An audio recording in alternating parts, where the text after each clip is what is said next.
अस्सलाम वालेकुम dear students. आज हम एक्सरसाइज 6.6 सॉल्व करने जा रहे हैं। क्वेश्चन नंबर 1 की स्टेटमेंट है, find the fifth term of a GP sequence. हमारे पास एक जीपी सीक्वेंस गिवन है, उसकी पांचवी टर्म फाइंड आउट करनी है जी। ओके, आइए इसको सॉल्व करते हैं। सबसे पहले गिवन डाटा लिखे। हमारे पास गिवन है 3, 6, 12। ये फर्स्ट थ्री टर्म्स गिवन है हमें। किसकी टर्म्स है? ये जीपी सीक्वेंस की टर्म है। और इस सीक्वेंस में जो पहली टर्म है आपके पास वो 3 है। A1 आपके पास 3 हो जाएगा। आपने फाइंड करना होता है कॉमन रेशियो।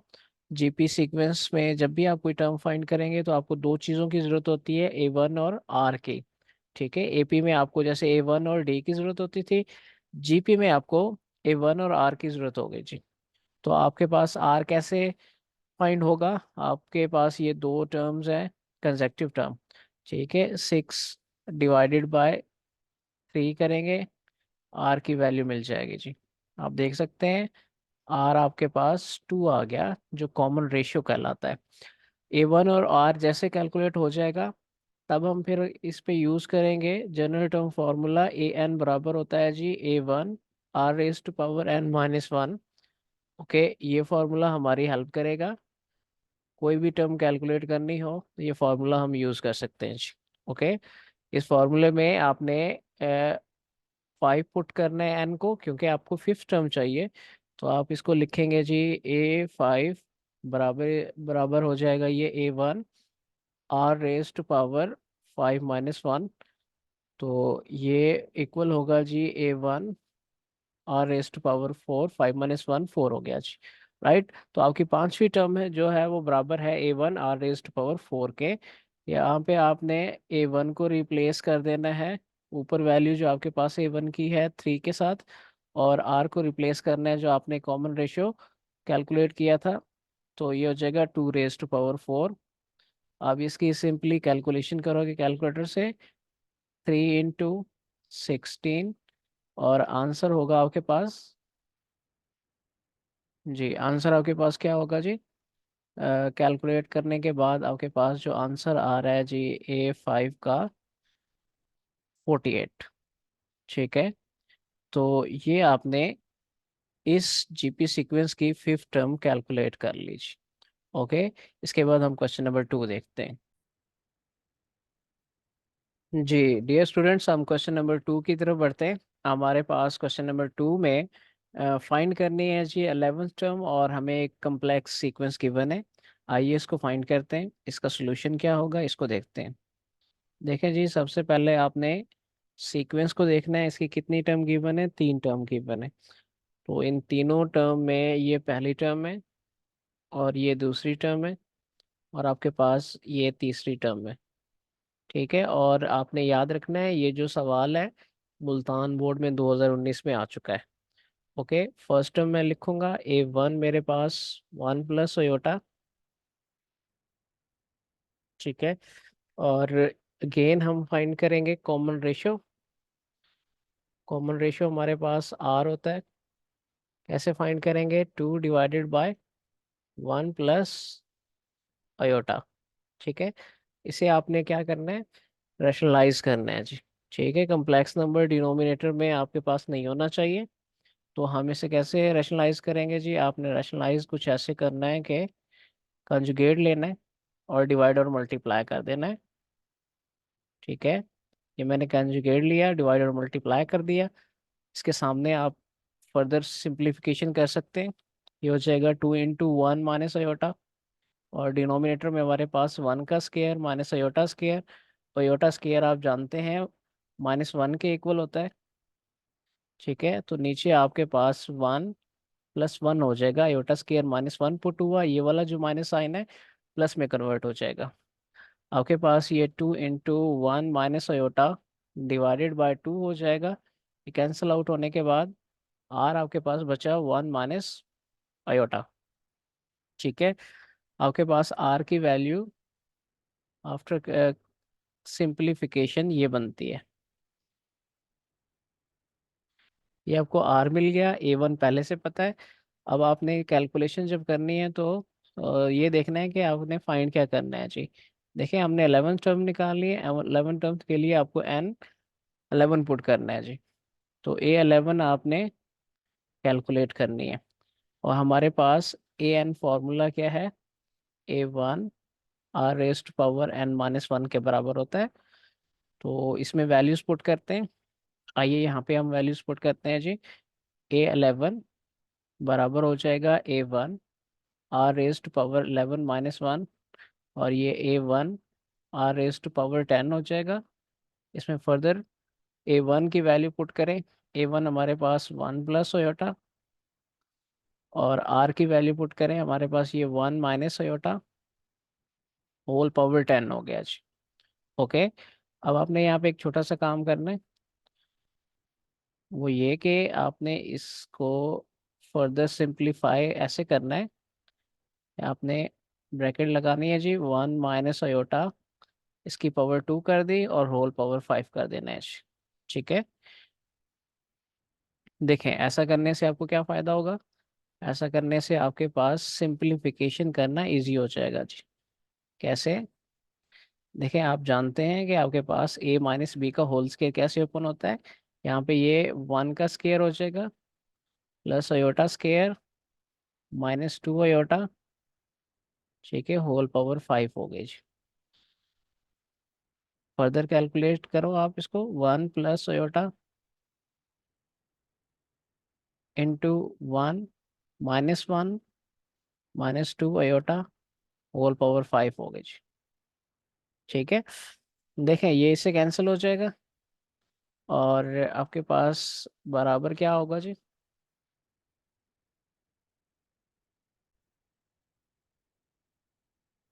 जी, फर्दर सिंप्लीफिकेशन आपने इसको देखनी है जी। A11 = 1 + आयोटा, और देखिए यहाँ पे देखिए -2 whole -2 whole raise to power 5 हो जाएगा, और आयोटा की पावर 5 हो जाएगा जी। अब इसे कैसे सॉल्व करना है हमने? देखें, ये हो जाएगा 1 + iota as it is, -2 raise to power 5, ये होगा हमारे पास -32, क्योंकि आपके पास पावर ऑड है, तो ये माइनस साइन जो है एज इट इज रहेगा।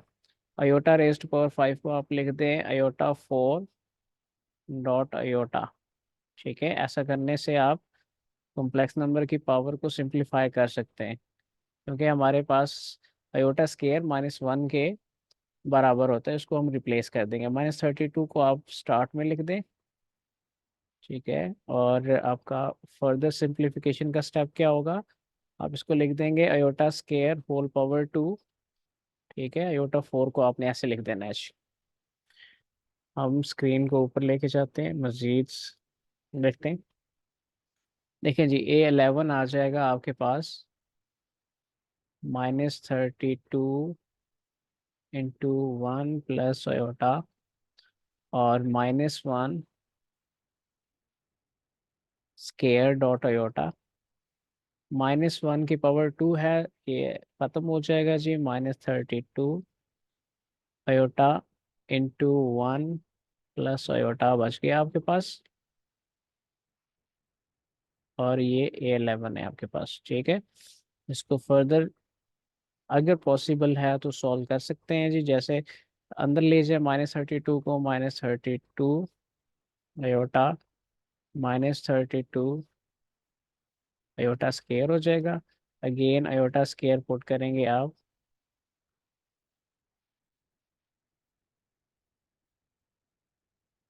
जी, ये -1 पुट होगा, तो 32 हो जाएगा। इसमें भी आप कॉमन लें, -32 को कॉमन ले लें, तो आपके पास ये बनता है जी आयोटा -1। ठीक है। ये आपकी 11th टर्म हो जाएगी। या आप इसको लिखना चाहें कुछ इस तरह से तो लिख सकते हैं जी, 32 1 - आयोटा। जब आप इसे 1 - आयोटा लिखेंगे, यहाँ से माइनस कॉमन आएगा, बाहर वाला माइनस प्लस में कन्वर्ट हो जाएगा जी। ठीक है। तो ये था हमारे पास क्वेश्चन नंबर 2। होपफुली आपको समझ आ गई होगी इसकी। देखिए, एक दफ़ा दोबारा देख लेते हैं। आपके पास जीपी सीक्वेंस गिवन थी, और ये जो जीपी सीक्वेंस आपको गिवन थे, इसमें फर्स्ट टर्म क्या थी, 1 + आयोटा। आर आपने सिंप्लीफाई किया, दो कंसेक्टिव टर्म का को डिवाइड किया, और ये आपके पास आर आ गया। आर निकालने के बाद आपने 11th टर्म निकालनी थी। 11th टर्म निकालने के लिए आपने क्या किया जी, इसमें वैल्यू A1 की पुट की, आर की वैल्यू पुट की, और क्योंकि 1 - आयोटा होल पावर 10 था, इसको सिंप्लीफाई करने के लिए आपने फर्दर 1 - आयोटा को होल स्क्वायर लिखा, इसकी पावर 5 कर दिया, सो ऑन। आप आगे आप इसको सिंप्लीफाई करते गए, एट द एंड आपके पास 11 टर्म कैलकुलेट हो गए जी। ठीक है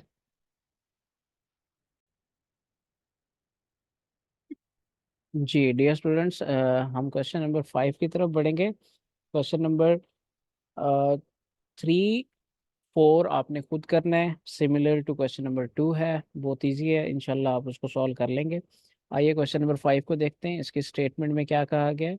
देखें यहाँ पे स्टेटमेंट में कहा गया है कि एक ऑटोमोबाइल है जिसकी प्राइस के अंदर जो है 5% हर साल जो है कमी वाकई होती है, और eight the end of 4 year, 4 साल के आखिर पर, what is the value of automobile purchase for RS 12,000। Right, आपने एक ऑटो मोबाइल फाइंड आउट।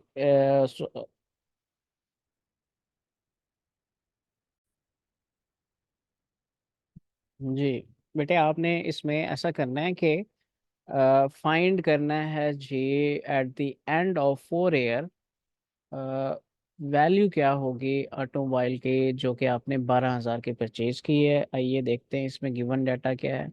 हमारे पास गिवन है एयर A1, मतलब जो जब आपने परचेज की थी बाइक, तो उसकी जो प्राइस थी, इनिशियल प्राइस आपके पास फर्स्ट वैल्यू हो जाएगी, और हमने eight the end of 4 years है तो आपने N5 फाइंड आउट करना है। ठीक है, और आपको A5 टर्म फाइंड आउट करनी है जी। राइट, 5वें साल में उसकी प्राइस क्या होगी, 4 साल गुजर जाने के बाद A5 उसकी 5वीं टर्म होगी, क्योंकि देखें जब आपने परचेज की वो A1 होगी, 4 साल गुजरने के बाद जो प्राइस होगी उसकी वो A5 हो गई। ठीक है, 5वीं टर्म होगी। तो इसके अंदर हमें जो रेट है वो गिवन है, रेट ऑफ डिप्रेशन, मतलब उसकी वैल्यू के अंदर जो कमी वाकई होती है वो किस रेट से हो रही है, ये हमें गिवन है 5%। ओके, तो 5% का मतलब ये है कि आपने 1 में से 5% सब्ट्रैक्ट करना है। ठीक है, ये हो जाएगा 1 - 5/100, क्योंकि परसेंटेज आउट ऑफ 100 होती है। ये हो जाएगी 1 - 0.05, और ये बराबर है जी आपके पास 0.95। ये आपके पास आर की वैल्यू आ जाएगी, जो कि रेट ऑफ डिप्रेशन है, ऑटोमोबाइल की कीमत के अंदर कमी वाकई हो रही है हर साल गुजरने के साथ। ओके, तो फॉर्मूला यूज़ करते हैं जी। हमारे पास फॉर्मूला है AN = A1 R⁻n - 1। आपके पास n क्या है, 5 है, पुट करें A5 बराबर होगा जी A1 R⁻5 - 1, A1 R⁻4 हो जाएगा। A5 आप कैलकुलेट कर सकते हैं, A1 की वैल्यू पुट करें, A1 की वैल्यू हमारे पास 12,000 थी। ठीक है, और R की वैल्यू आपके पास 0.95 होल रेज़्ड टू पावर 4 हो जाएगा। इसकी सिंप्लीफिकेशन करेंगे आप कैलकुलेटर से, और आफ्टर सिंप्लीफिकेशन मेरे पास जो रिजल्ट आ रहा है वो है जी 9,774। ओके, ये आप देख सकते हैं कि जी 5वें साल ऑटोमोबाइल की जो प्राइस होगी वो इतनी होगी जी, 9,774 रुपये आपके पास प्राइस होगी जी। ठीक है, इसके साथ आप RS लिख देंगे। तो ये देखें किस तरह से हमने एक रियल लाइफ प्रॉब्लम को सॉल्व किया with the help of a GP sequence. तो ये हमारे पास क्वेश्चन नंबर 5 था जी। ओके, इसके बाद हम देखेंगे क्वेश्चन नंबर 6, वो भी इम्पोर्टेंट सवाल है, पेपर में आ चुका है जी। ओके जी बच्चों, हम क्वेश्चन नंबर 7 की तरफ बढ़ते हैं। क्वेश्चन नंबर 7 में हमसे क्या पूछा गया है? Which term of sequence is X plus Y over X minus Y whole raise to power 9। मतलब इस सीक्वेंस के, ये इस टर्म के बारे में पूछा गया है कि ये वाली जो टर्म है इस सीक्वेंस की कौन सी टर्म है, राइट। तो जब आपसे विच टर्म ऑफ सीक्वेंस का पूछा जाए या number of term of a sequence का पूछा जाए, तो बेटे आपने एन फाइंड करना होता है जी। ओके, हमने फाइंड क्या करना है? एन सबसे पहले, क्योंकि जब हम एन फाइंड करेंगे तो हमें पता चल जाएगा कि ये कौन सी सीक्वेंस है, राइट। इसके साथ ही आपने कुछ एक्सेप्शंस करनी है। और सबसे पहले आपको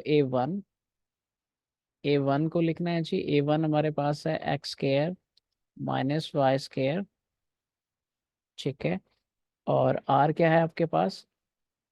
आर हमारे पास है जी, दो कंसेक्टिव टर्म्स को आप डिवाइड करें, दो कंसेक्टिव टर्म की डिवीजन है, x plus Y divided by x square minus Y square. इसको सिंप्लीफाई कर लें, देखें आपके पास x plus Y divided by, नीचे डिफरेंसेस ऑफ टू स्केयर वाला फॉर्मूला लग जाएगा, तो आपके पास ये कैंसिल हो जाएगा। रिजल्ट आपके पास 1/x - 5 हो गया जी। ओके, आपका A1 X square minus Y square था। और आपके पास जो आर है, कैलकुलेट होने के बाद, सिंप्लीफाई करने के बाद 1/x - y हो जाएगा जी, ठीक है। और हमें यहाँ पे n फाइंड करना है। हम फॉर्मूला यूज करेंगे, an बराबर है आपके पास A1 r raised power n-1। और आपने यहाँ पे लेट कर लेना है जो टर्म आपने फाइंड करनी है, फिलहाल उसे an के बराबर रख ले, ठीक है। ये वाली जो टर्म है लास्ट टर्म, इसको आपने सपोज कर लिया, an के इक्वल रख लिया। जब हमें n मिल जाएगा तो हम इजीली फाइंड कर लेंगे कि ये कौन सी टर्म है जी।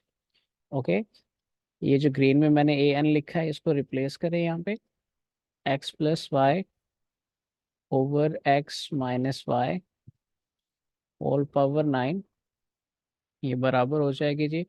A1 पुट करें, A1 हमारे पास है X square minus Y square, और R क्या था हमारे पास? 1/x - 5 whole raised power n-1 हो गया जी। ओके, ये जो X square minus Y square है ना, इसको आप इस साइड पे लेके आ सकते हैं। तो आप ऐसा करें कि इसको इस साइड पे ले आए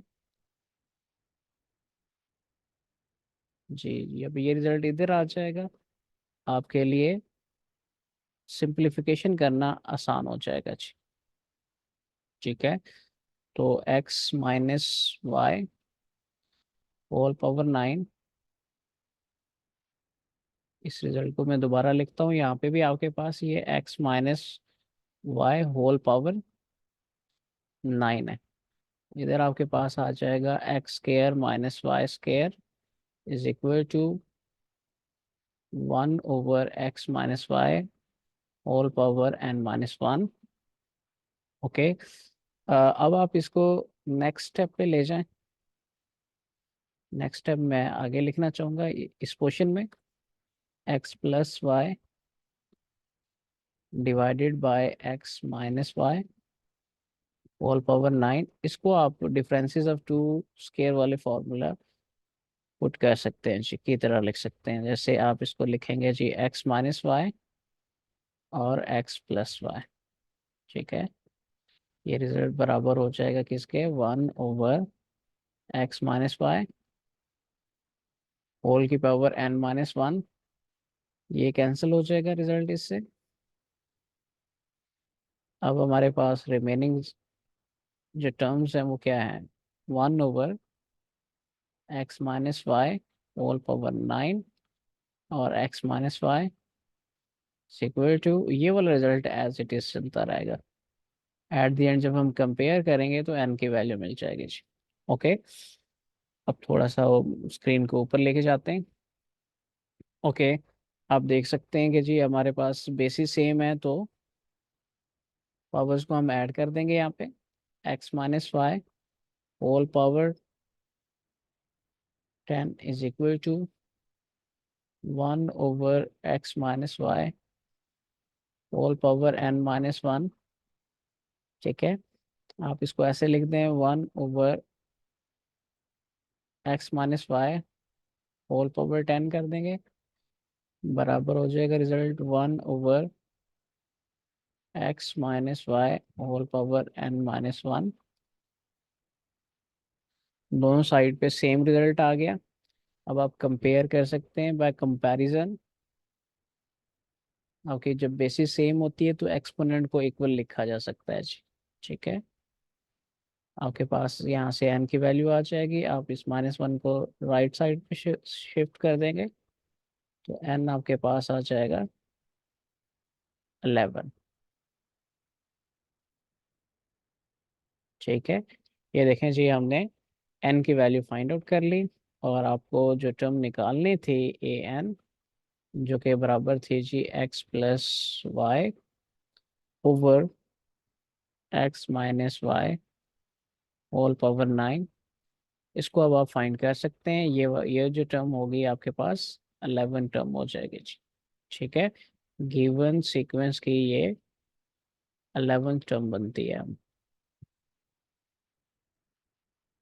तो ऐसे आप बेटे किसी भी सीक्वेंस में कैलकुलेट करना हो विच टर्म ऑफ सीक्वेंस के बारे में, तो ऐसे कैलकुलेट करेंगे जी। ओके, एक दफ़ा ओवरव्यू कर लेते हैं इस सवाल को, ताकि आपको अंदाज़ा हो जाए कि कैसे सॉल्व किया है। ये हमारे पास एक सीक्वेंस गिवन थी, जीपी सीक्वेंस थी। इस जीपी सीक्वेंस में ये जो टर्म इसके बाद वाली टर्म है, इसके बारे में कहा गया था कि विच टर्म ऑफ सीक्वेंस, ये सीक्वेंस की कौन सी टर्म है, जिसके लिए फिर हमने A1 लिया, R फाइंड आउट किया, और उसके बाद फिर हमने AN = A1 R⁻n - 1 वाला फॉर्मूला यूज करके इसके अंदर से n की वैल्यू को कैलकुलेट किया जी। ओके, जब आपको n मिल गया तो जो आपने सपोज किया था, जो टर्म आपको फाइंड करनी होती है, उसको आप ए एन के इक्वल रखते हैं। यहाँ पे आप n पुट करके बता सकते हैं आपके ये कौन सी टर्म है, ये 11 टर्म है जी।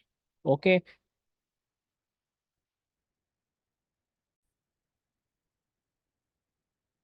ओके जी बेटे, क्वेश्चन नंबर 7 को देखते हैं। क्वेश्चन नंबर 7 में हमें क्या कहा गया है जी, इसमें ये कहा गया है कि A B C D are in GP, prove that A - B B - C और C - D are in GP.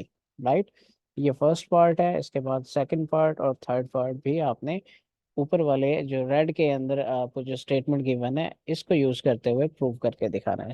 Okay, कुछ टर्म्स आपको जीपी में दे दी गई हैं और कुछ टर्म्स आपको कहा गया कि आप प्रूव करके दिखाएं जीपी के अंदर। सेम लाइक दैट हमने एपी में भी इस तरह का सवाल देखा है जी। ओके, तो आइए स्टार्ट करते हैं। सबसे पहले आपको जो गिवन है उसको देखें, क्या लिखा हुआ है यहाँ पे। हमारे पास गिवन है कि जी सिंस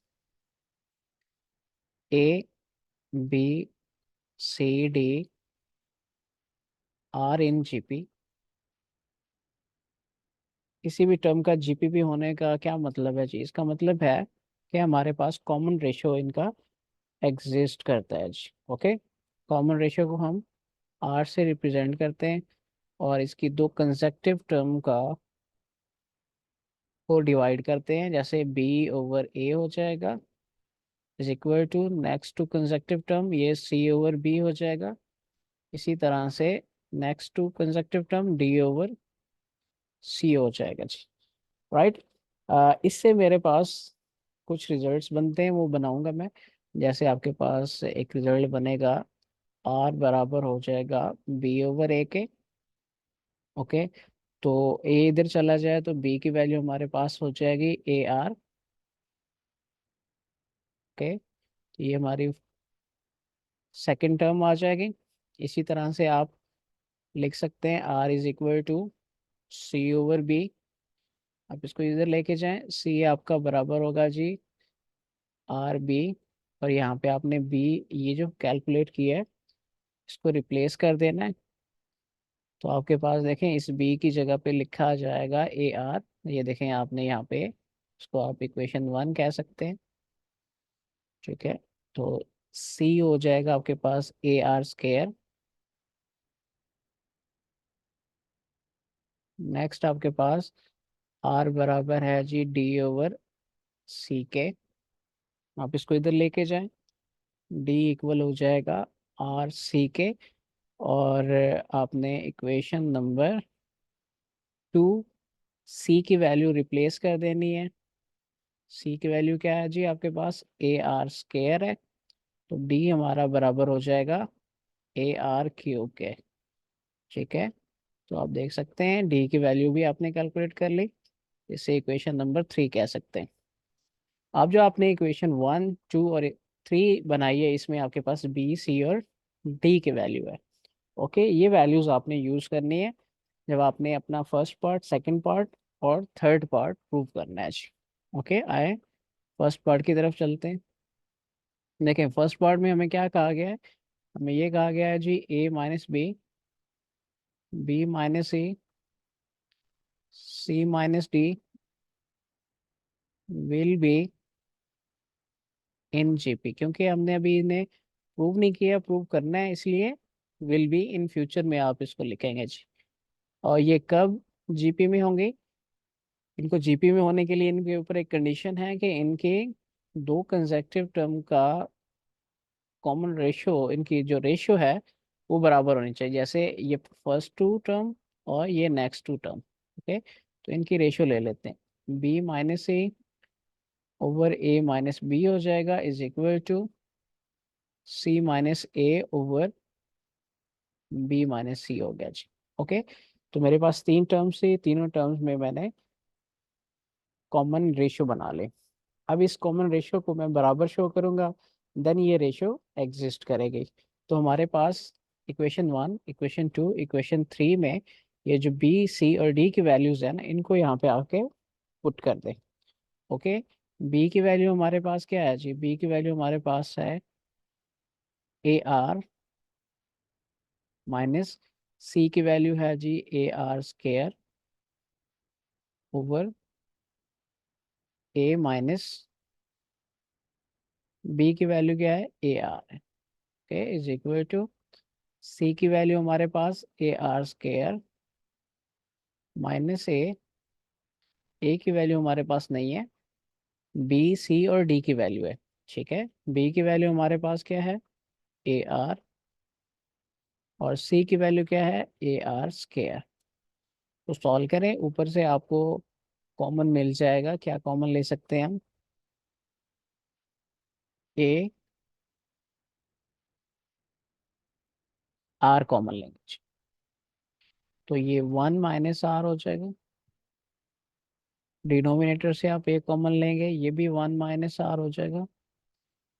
इधर से आप क्या कॉमन लेंगे जी, राइट साइड पे, ए आर।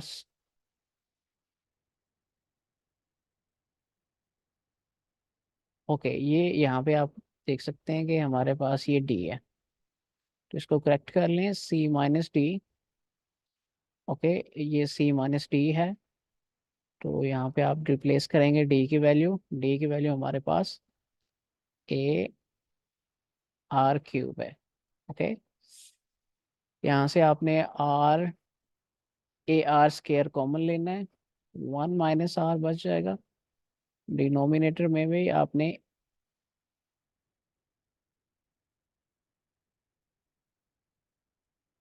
जी डिनोमिनेटर में आपने ए आर कॉमन लेना है और 1 - आर बच जाएगा जी। ठीक है, अब सिंप्लीफिकेशन करें, ये इससे कैंसिल हो जाएगा, रिजल्ट ये इससे कैंसिल हो जाएगा, और ए से ए कैंसिल हो गया। यहाँ पे भी A R cancel, R is equal to R आ जाएगा जी। ठीक है, अब दोनों साइड पे देख सकते हैं कि आर आर के बराबर आ रहा है। इसका मतलब ये होता है कि जी आपका जो कॉमन रेशियो है वो एग्जिस्ट करता है जी। ठीक है, जो हमने रेशियो ली है, कॉमन रेशियो, ऊपर हमने दो दो कंसेक्टिव टर्म्स का ये जो रेशियो ली है वो एग्जिस्ट करेगी जी। राइट, तो ये था जी हमारे पास क्वेश्चन नंबर 7 का फर्स्ट पार्ट। अब आइए इसी तरह से आपने क्वेश्चन नंबर 7 का सेकंड पार्ट करना है। मैं यहाँ पे स्क्रीन को कर देता हूँ आप, ताकि बी सी और डी की वैल्यू को पुट कर सकें जी। ओके, सेकंड पार्ट क्या है हमारा? अगर आप बुक में देखें तो लिखा हुआ है जी A square minus B square minus C square, comma C square minus T square are in GP. आपने ये शो करना है कि ये जीपी में होंगे। ठीक है, तो आपने अब जब प्रूव करना है तो आर की बजाय यहाँ पे लिखेंगे हम जी विल बी इन जीपी। और ये कब जीपी में होंगे? जब हमारे पास इनके भी कॉमन रेशियो बराबर होंगे जी। ठीक है, एग्जिस्ट करेंगे। ये देखें, मैंने इन दो टर्म्स की कॉमन रेशियो ले ली, और नेक्स्ट इन दो टर्म्स की कॉमन रेशियो लूंगा, C square minus D square over B square minus C square जी।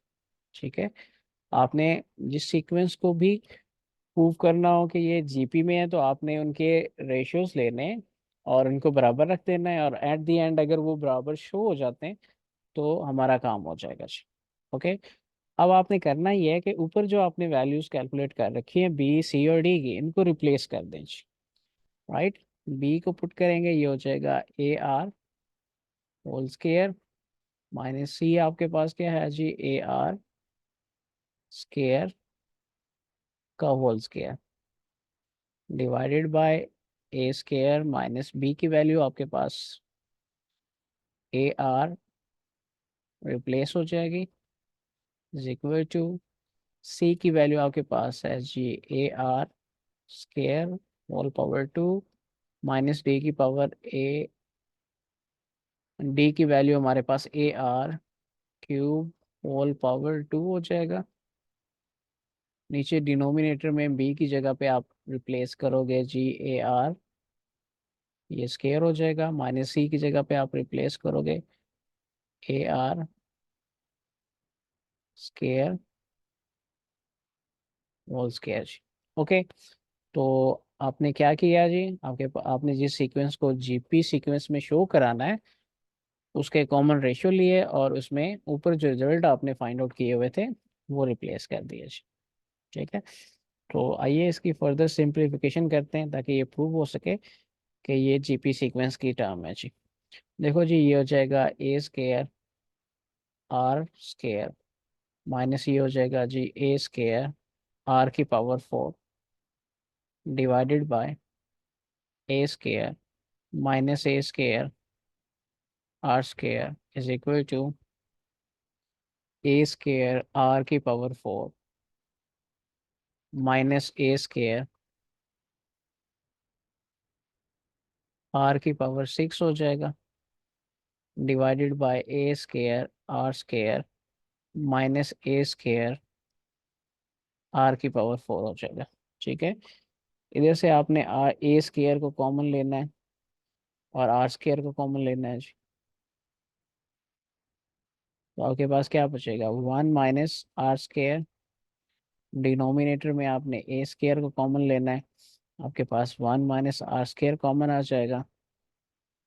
और इसी तरह से आपने जी राइट साइड पे आ जाना है, यहाँ से आपने ए स्केयर कॉमन लेना है और आर की पावर 4 कॉमन लेना है। ठीक है, आपके पास ये बचेगा 1 - आर स्केयर, और यहाँ से आपने ए स्केयर कॉमन लेना है, आर स्केयर कॉमन लेना है, आपके पास बचेगा जी 1 - आर स्केयर। आप सिंप्लीफिकेशन करेंगे, आपके पास ये रिजल्ट कैंसिल हो जाएगा इसके साथ, ये रिजल्ट इससे कैंसिल हो जाएगा। जब ये रिजल्ट्स कैंसिल हो जाएंगे तो आपके पास क्या बचेगा जी, देखें आपके पास ये भी कैंसिलेशन हो रही है, इधर बच जाएगा R square is equal to R square. ठीक है, ये देखें ए स्केयर से ए स्केयर कैंसिल हो गया, ए स्केयर से ए स्केयर कैंसिल, और R raise to power 4 cancel हो जाएगा आर स्केयर से, इधर आर स्केयर बच जाएगा। ठीक है, आर आर से कैंसिल करें, R is equal to R. आप देख सकते हैं दोनों साइड पे जो है कॉमन रेशियो है, तो आपका कॉमन रेशियो एग्जिस्ट कर रहा है, राइट। आपका कॉमन रेशियो एग्जिस्ट कर रहा है। इस बात का क्या मतलब है? इस बात का ये मतलब है कि आपके पास जो गिवन टर्म्स है वो एपी की टर्म है जी, राइट। एट द एंड आपने ये लिख देना है जी, which show that A square minus B square comma B square minus C square comma C square minus D square are in, अब आप वर्ड यूज करोगे आर इन का जी, ठीक है, are in GP sequence. Okay, पहले आपने prove नहीं किया था तो उसमें आपने विल भी कहा था जी।